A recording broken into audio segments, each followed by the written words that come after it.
So I'm gonna get into the 3 things that I do to spend more. Nope. I'm gonna get into the 3 things that I do to spend less and save more.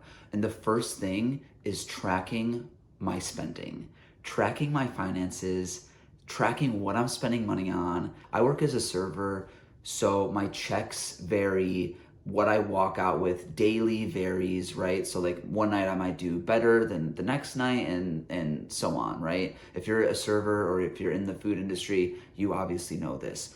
But keeping track of all of the money that's coming in as well as all of the money that's coming out. There's probably more efficient ways to do this, but I just keep it in a Google Doc and I date out like, okay, January 1st, I made $100. January 2nd, I made this amount. January 3rd, I made this amount. And just literally keeping track of all the money coming in. And then the same thing on all the money coming out. Okay, January 1st, I spent $30 on gas. I spent $50 on groceries. I spent $10 on food here. I spent $15 on this ticket. Keeping track of all of my spending. And then at the end of the month, you can look at your income versus your expenses. You can look up, okay, this month I made $4,000 and I spent about $3,000. So, and then you can be like, okay, like what did I spend my money on? It's a cool way to visually sort of see like your finances from sort of almost like a bird's eye view in a way. It's been helpful finding things that I can sort of cut out. And that leads me to my next point, which the next thing that I do is keeping a list of my wants and keeping a list of my needs. What are the things that I need to spend money on? Gas, groceries, rent, utilities. What are the things that I need to be spending money on? And then a list of wants. You know, I really want a new pair of shoes. So that's gonna go under my wants category. I don't need a new pair of shoes unless you need a new pair of shoes for work, right? So like these wants and needs are gonna be up to you. When you're making your list of wants and needs, like really be real with yourself. Is this something that I truly need? Or is this something that I just really want deeply? And you can prioritize your wants, okay? And then you can sort of treat yourself. You can go to this wants list when you want to treat yourself, or you like for example, like after I paid back my first student loan, I was like, okay, I went to my wants list and I was like, all right, I paid back my, a $3,000 loan. Let me treat myself to getting a new pair of shoes or getting a new jacket or getting a lamp for my room that I really want. Again, it's easy to spend money and it's hard to save it. Anything that you put in your needs column, you need to ask yourself if you really need it. Do you really need to go out every Friday and Saturday night and spend $200 with your friends because you need to be around them and you need to hang out with them?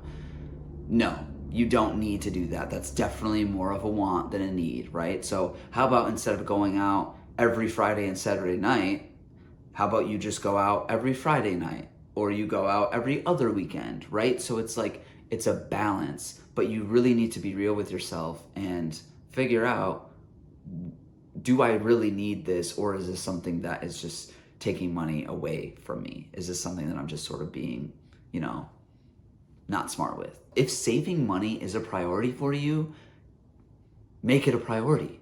Cut out this other stuff that you don't need. The last and final thing that I recommend is, and this is gonna sound counterintuitive, but focusing on your debt. Focusing on how much do you owe? What is your plan to pay back this debt? And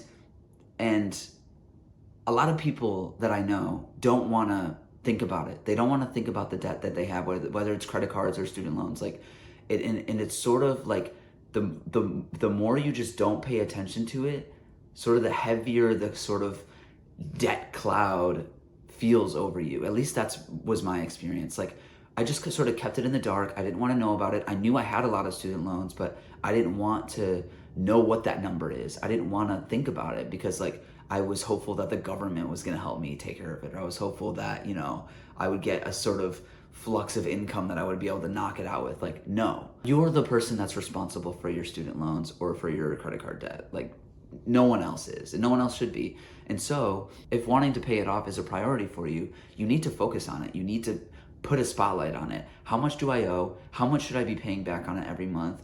And sort of making it a plan. And the reason why I put this in my 3 things that I do is because the more you focus on it, the more you're gonna be motivated to make the changes you need to make to pay it back, right? So that's going out less. That's tracking your spending. Like, okay, like really getting down and getting in sort of the dirt with this debt and making a plan of attack and prioritizing paying it back. So if you focus on it, you know, and you don't need to be thinking, don't let it consume you, of course, but like there are so many people that I know that have student loan debts, but they don't even know how much they owe. They don't even know how many loans they have. Like they just have no concept of it because they are scared. And listen, that's completely normal. That was me for a long time. Like I knew I had a lot of debt, but I didn't know, you know, I didn't have a plan. And so focusing on it and prioritizing it and putting a spotlight on it, it's gonna help shift you in just your relationship with money. It's gonna make a shift in you. Like if it is something that you wanna prioritize and pay back, make it a priority. Focus on it. That is all I got, yo. But the last thing I'll say about savings and debt is that it is a marathon. It is not a sprint. You have to be patient with yourself, especially if this is all new to you, especially if you're somebody who hasn't always had the best relationship with money, and if you're somebody who just spends a lot and doesn't really save. Like, be patient with yourself, and just I would recommend just starting with the tracking, the first step. Just start with the tracking and then go from there. Just keep track, you know, for 2 months. Just tell yourself, I'm going to keep track of all the money coming in. I'm going to keep a track of all the money going out. And then you can sort of adjust. And then you can sort of be like, okay, in these 2 months, I spent $1,500 going out. Like, all right, maybe I can adjust that. Maybe I can try to cut that. Maybe I can try to cut that down to $1,000 in 2 months instead of $1,500 in 2 months, right? So it's like, track your finances and your spending, and it's gonna change your life. Have an emergency fund. Build one up. You know, I think everyone should shoot for at least a couple grand in their emergency fund. I personally recommend at least $5,000 in there. But again, it depends on what your financial situation is. If you're responsible, you know, if you have a lot more expenses, maybe your emergency fund should be a little bit higher, and vice versa. But that is all I have. Thank you for watching, and I will see you in the next video. Peace.